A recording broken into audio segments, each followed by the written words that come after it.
builds math. As long as I have been working with the Lexington Philharmonic, this is the first time that I have partnered, or that we have partnered with the Living Arts and Sciences Center to do a PB&J here.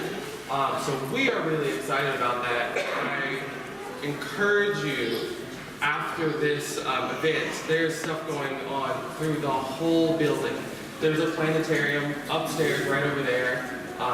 There's stuff going on over that side of the building, so please go explore. And our instrument petting zoo, if you go up the stairs, is right above us.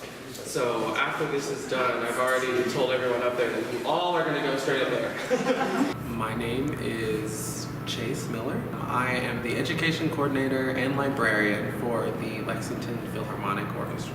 A PB&J concert is a family concert on Saturday that is geared towards a year to about 8 to 12-year-olds. And it's a concert that is themed around STEAM subjects. So science, technology, engineering, arts, and math. And we have a craft table, an instrument petting zoo, an ensemble performance, and of course, PB&Js. How and why were they started? I've only been working with LPO for a year and a half. So they started, I think in 2006, definitely before I started.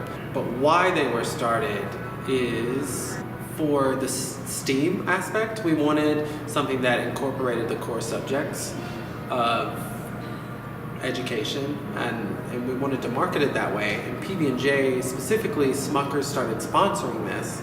Ooh, where are the programs held? I love this question. It changes every year, which is the fun part of my job.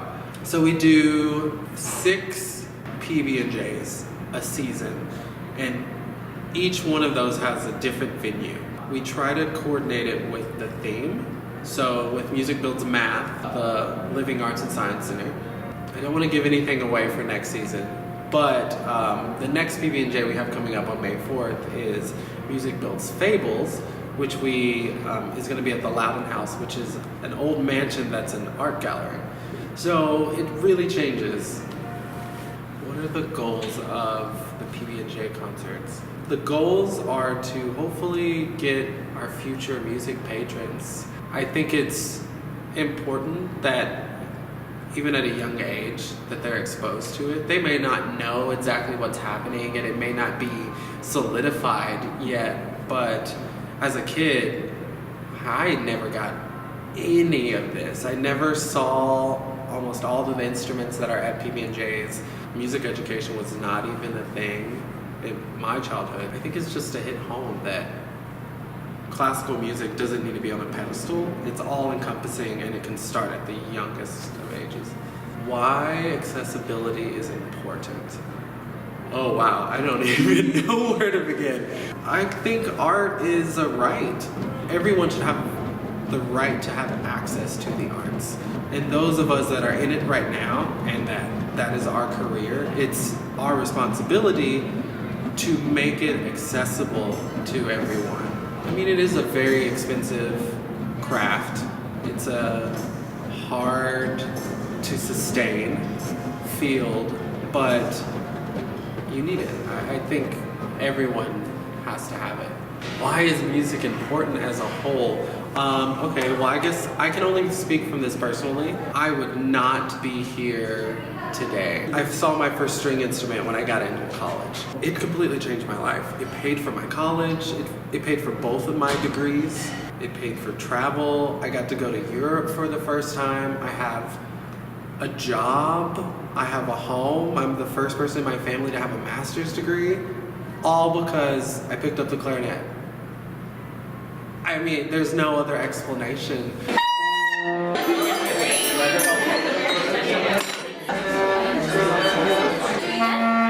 Did you have fun today? Yeah. What was your favorite part? My favorite part was playing the drums. What did you like about playing the drums? That I like loud music. My favorite was playing the drums too. This is my first PB&J concert. The girls have been one other time, but they told their daddy that they were really excited to come. So we're here today. I think it has positively impacted our children to get them excited about music, even though our parents, we're not musically inclined. As you might have some video of me trying to play the instruments.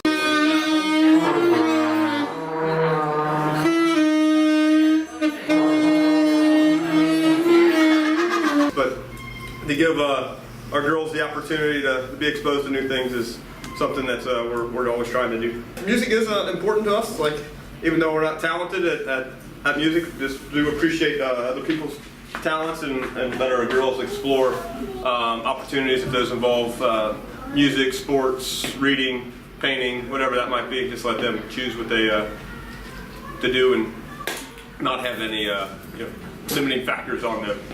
All right, let's clap together 2 times. Ready, and. My name is Austin Robinson. I'm a board-certified music therapist, and I also work with the Education and Outreach wing of the Lexington Philharmonic, which is how I'm involved with the PB&J concert series. And we've been providing percussion and rhythm-based concerts and educational opportunities for them now, maybe 3 or 4 years now. I got into music early on. I grew up within a family that was very musical through singing or instrument play. And when I got into, I believe it was middle school, I tried to play football 1 year, and I realized that was way not my calling at all. And I was already in band, and so I thought, well, I'll just stay in band and see what happens. My favorite part of the PB&J program is getting to see the kids and their parents or their caregivers interact and bond through a musical experience. Connecting individually with someone when you're working in a group setting is tricky. A lot of it has to do with the way that you present the information and the opportunities that you give for the group as a whole to interact with you. It may be difficult, especially if it's just a one-time thing. It would be really difficult to get to know 20 kids. But I can give those 20 kids an opportunity to know who I am and to interact with me and to experience some rules, but at the same time to see me make mistakes and to laugh and to have a good time with them. Yes! You're 4. Oh, yeah, right. Awesome. Oh my goodness. So there's, a way of building rapport that creates a certain amount of trust. You build trust and let them know that it's okay to explore and to make mistakes. And one of the key things is to try to make eye contact with everybody at least once. And remember to smile when you do that, because then all of a sudden they're like, oh, they looked at me, and they realize that they're part of what you're doing. Kids are fearless.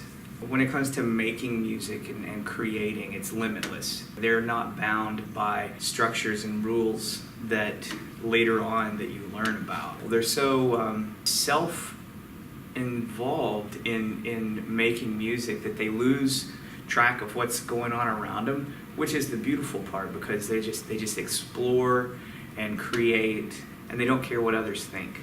Music is extremely important, not just to me, but for everybody. I think that music is extremely powerful, and it's both personal and meant to be shared. The more we share, the more we create, the more we experience these things together, I think the more benefit it has for us in the long run. Goodbye, everyone.